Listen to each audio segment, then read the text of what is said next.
at and threatening a 5-year-old boy after he walked out of his elementary school. They locate him 0.2 of a mile away. How old are you? 5. 5. You feel like you can make your own decisions? Huh? You feel like you can do what you want? The boy's mother, Shantae Grant, filed a lawsuit in January against the officers, Dion Holliday and Kevin Chrisman, accusing them of assault and intentional infliction of emotional distress. This video just released by the police department. Also named in the suit, Montgomery County, accused of violating the boy's rights under state law, and the Montgomery County Board of Education, accused of negligence. Back in January 2020, the suit alleges the kindergartner walked off the East Silver Spring Elementary School premises when he was not being properly supervised. School employees called police to help find him. The video shows Officer Christman putting the young boy into the squad car to drive him back to school. I don't care.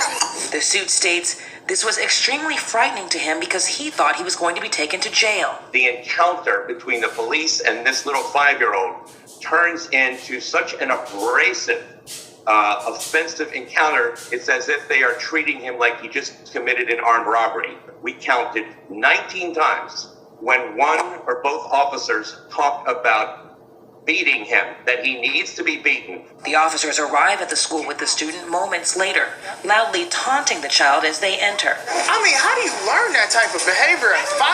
See, this is why people need to be big kids. Sit down. 2008 Cadillac. Sit down. Shut that noise up now. I'm tired. Your mama let me beat you.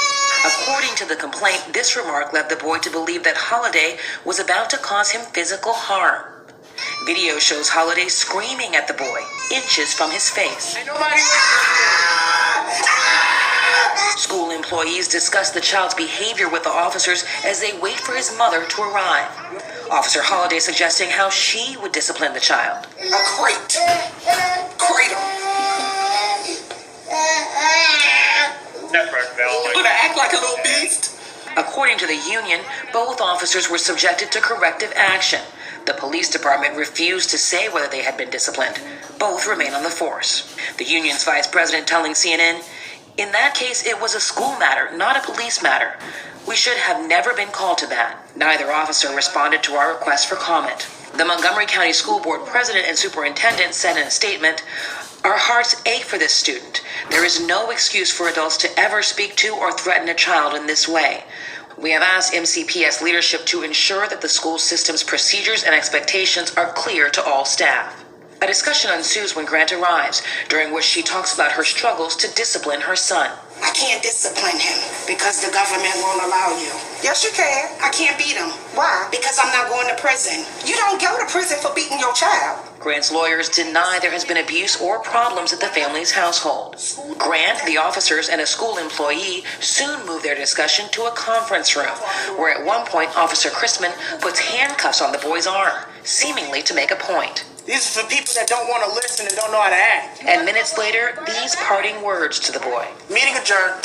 So Enjoy yourself today when you get that whooping. The recording ends with a thank you and an apology. Thank you. Yes, ma'am. Sorry. But this was before Grant learned how the officers and school officials had treated her son before she arrived at the school. Certainly, she would not have been in the same demeanor with the police at the end and the school officials if she had known all the things that had transpired before. Athena Jones, CNN, New York. Listen to me. How old are you?